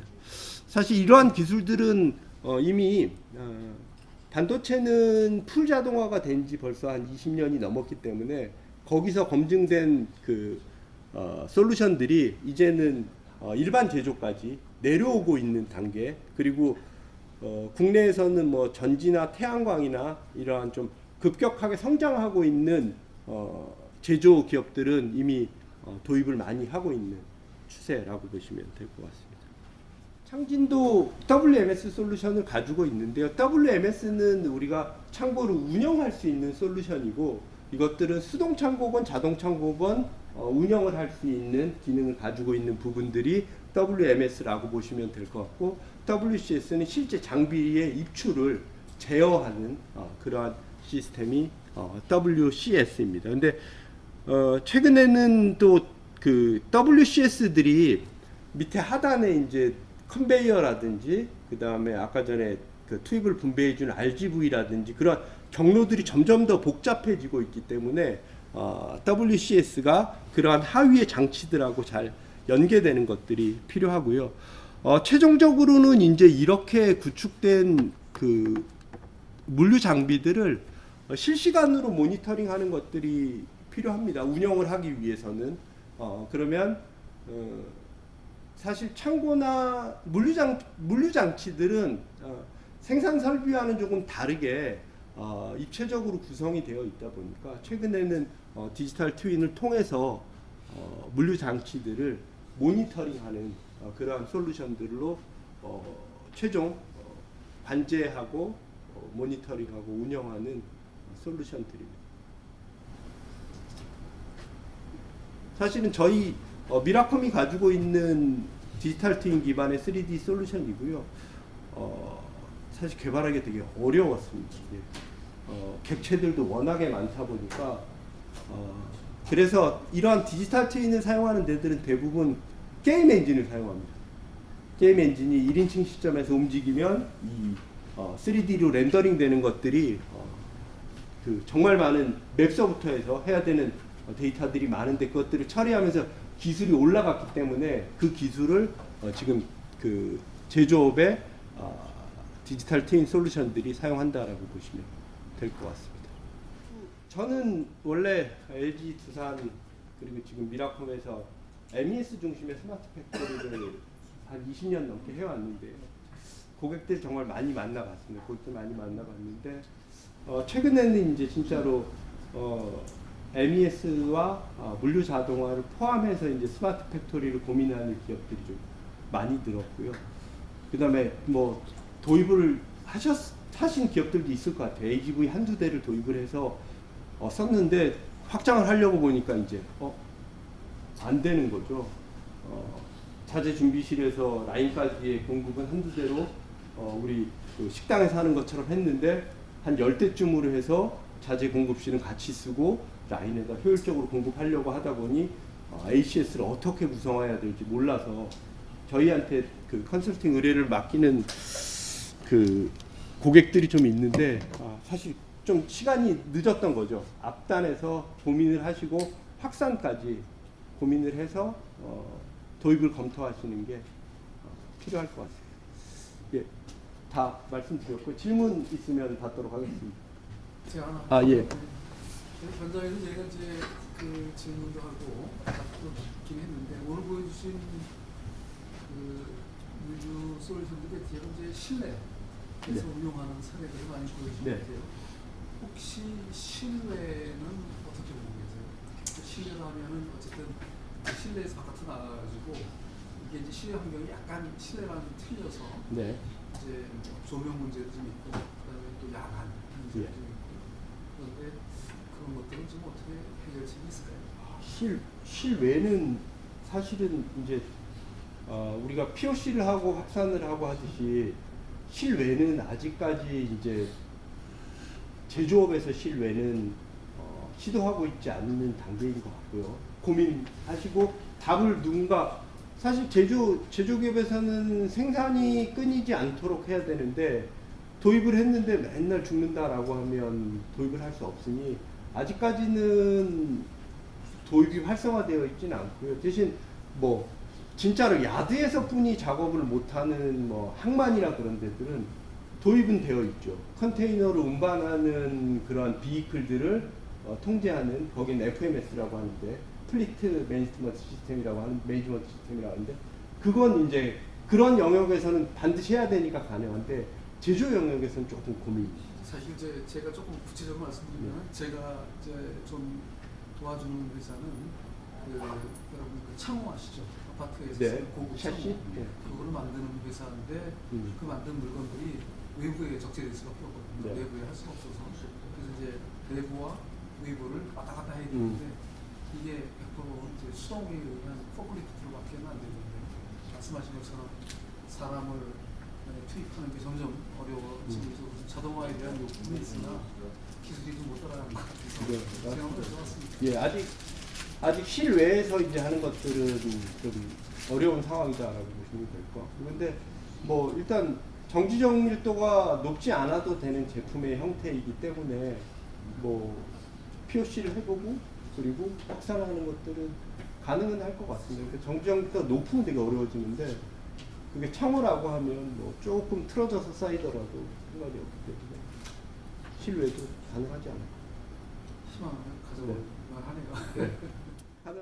대한민국에서 스마트 통장 얘기하면 또 제 이름을 빼면 좀 저는 제 입으로 이런 말씀드려서 그렇지만 이 말도 안 된다. 또 이제 어떻게 제가 좀 과장하자면 그 저를 모르면 간첩이다 이렇게 얘기해요. 혹시 모르세요? 모르시는 것 같네. 예, 조금 뵌 적도 있고 뭐 또 처음 뵙는 분들도 있는데요.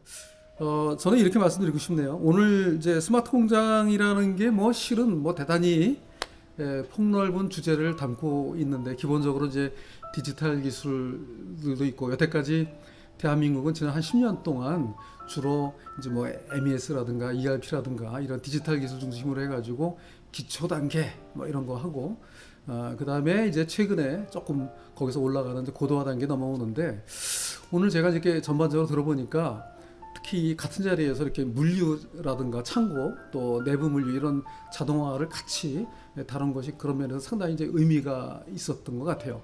여태까지는 이제 이게 좀 분리돼서 있었는데 오늘 정말 미래코에서 말씀 잘 해주신 것처럼 과거처럼 뭐 한 대 정도, 뭐 한두 대 정도의 뭐 AGV라든가 AMR이 움직이는 게 아니라 이제는 복수의 게다가 창고가 수동 창고가 아니라 이제 자동 창고 개념으로 해서 보다 효율적으로, 이제 효과적으로 하는 이제 이런 상황들이 전개되면서 이거 어떻게 할 것이냐. 사실 이제 그런 쪽으로 개별적으로는 기술들이 많이 발전했고 이렇게 논의가 됐었는데 자, 그럼 이거 어떻게 할 거냐? 기존에 있는 그 디지털 시스템 쓰던 이들과 또 이제 이런 새로운 수요들을 어떻게 연결할 것인가 이런 면에서 조금 방향성을 보여주신 면에서 상당히 이제 의미가 있는데 단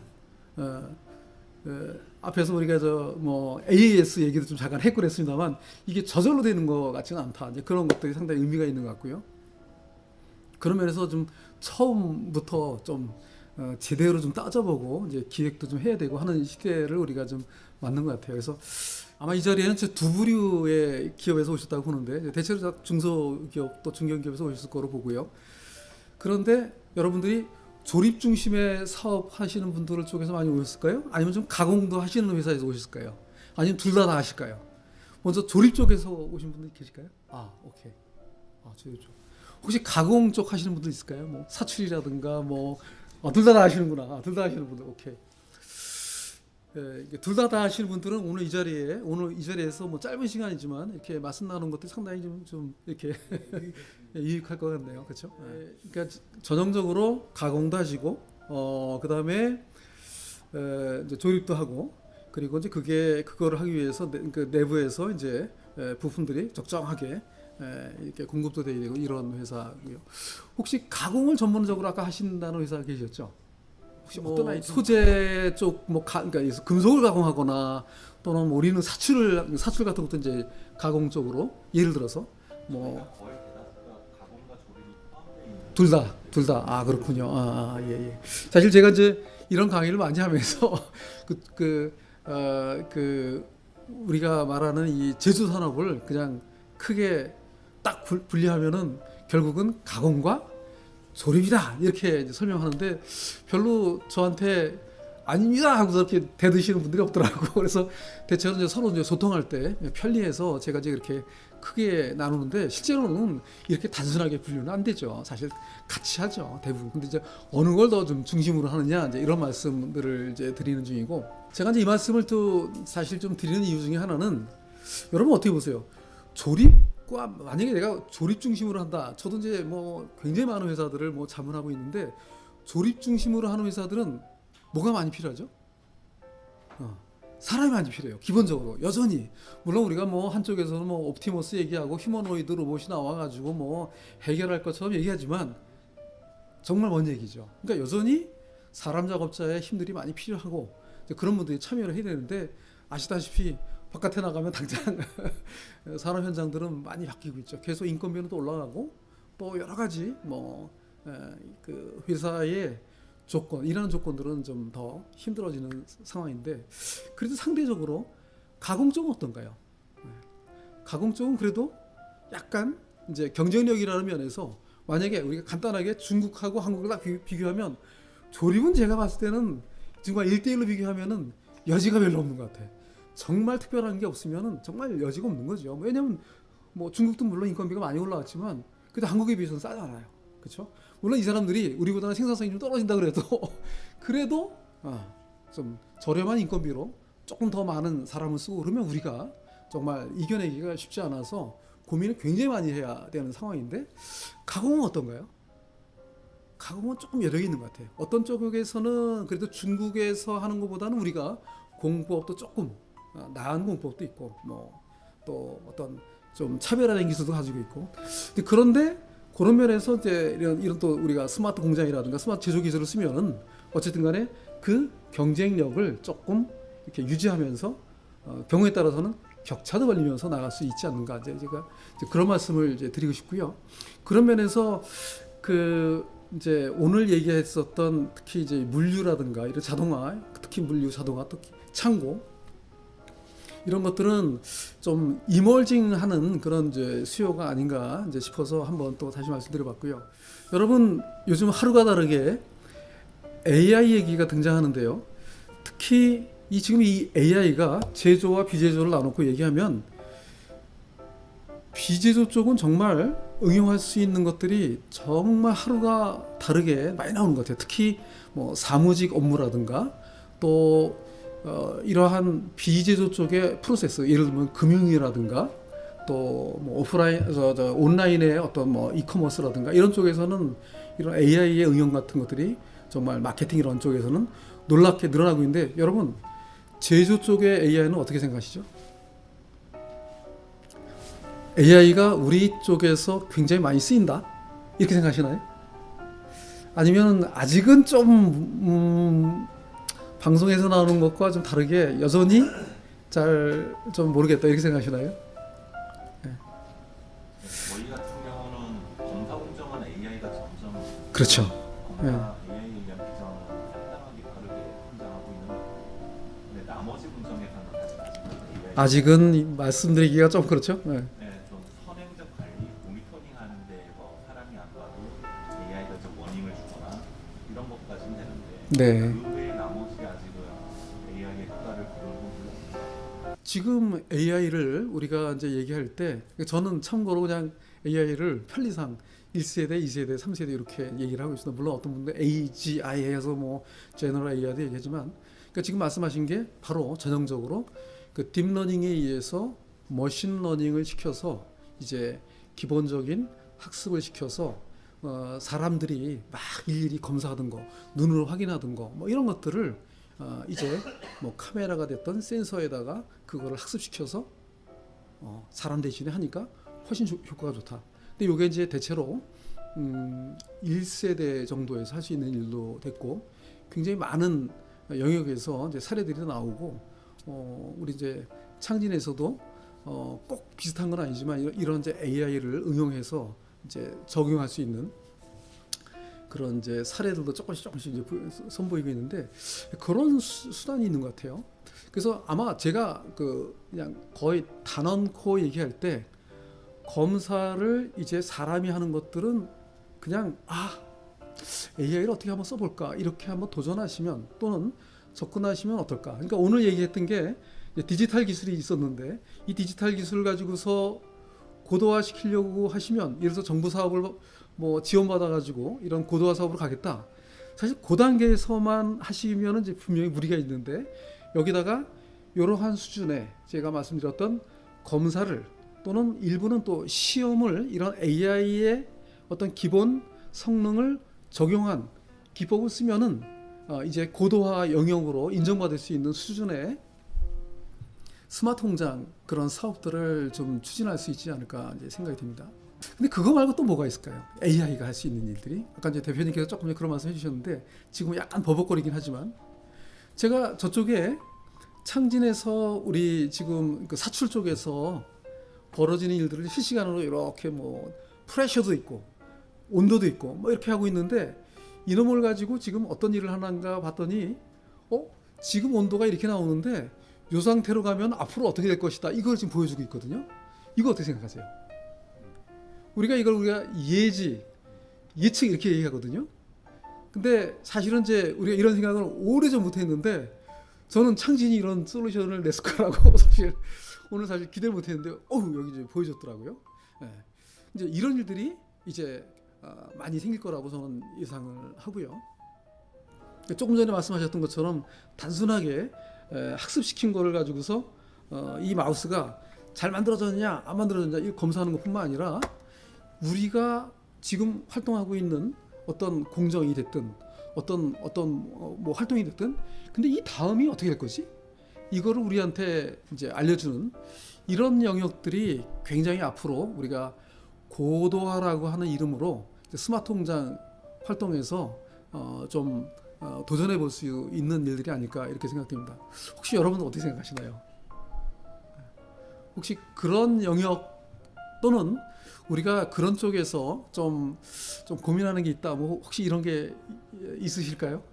맞습니다. 근데 어쨌든 간에 좀 정리를 하면 우리가 해야 되는 이제 그 일들이 이제 어쨌든 간에 이제 기초 수준의 이제 활동 같은 것들을 뭐 지속할 수는 없을 거고 그거보다는 수준이 높은 일들을 해야 되는데 이런 일들을 하려면 한쪽에서는 조금 스마트한 자동화를 추구해서 뭐 물류가 됐든 창고가 됐든 뭐 어쨌든 간에 공정에서의 자동화가 됐건 또 한쪽에서는 기본적인 디지털 기술이 아닌 이와 같이 좀 AI라고 하는 그러한 기술들을 응용해서 어떤 수준들을 끌어올리는 그런 수준의 어떤 고도화 활동들을 해야 되지 않을까 이게 이제 제가 보는 내용인데 혹시 여러분들이 좀 그런 구체적인 사례를 주시면 논의해 볼까 해서 말씀드렸으나 이제 갑작스럽게 지상방을 얘기해 주신 한석희 고문님께 박수 한번 부탁드립니다.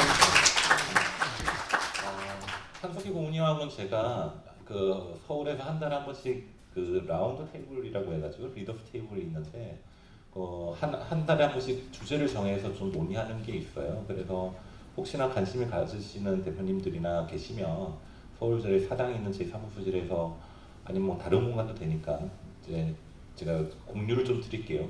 이번 달에는 어떤 섹션을 주제를 가지고 우리가 한 보통 얘기하면은 한 3시간 정도, 2시간, 3시간 정도 하고 주제 하나씩 정해서 하는 게 있으니까 혹시 관심 있으신 분들은 여기 뭐 메일로 제가 공유를 드릴 테니 주제를 그럼 그때 같이 참석해 주시면 저희가 뭐 AI에 대해서도 얘기도 할 때도 있고 뭐 스타트업의 주요 뭐 우수 사례들에 대한 리뷰도 할 때도 있고 여러 가지 하는 게 많으니까 관심 가지시는 부분에 따라서 좀 활동 그런 세미나 미니 세미나 식으로 하도록 하겠습니다.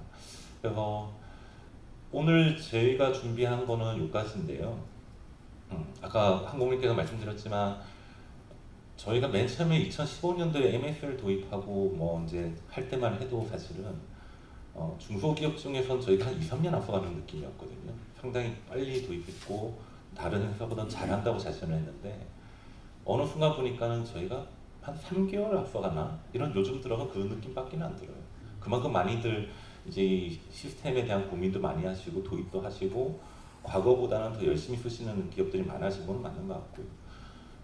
AI도 그래서 저희가 불과 2, 3년 전에는 사출에 AI 예시라는 게 정말 쉽지 않다고 생각을 했는데 불과 1년 만에 작년 한 해 만에 저희가 AI를 활용한 각종 이제 센서들을 활용한 사출 예시 시스템을 만들고 지금 이미 활용하고 있거든요.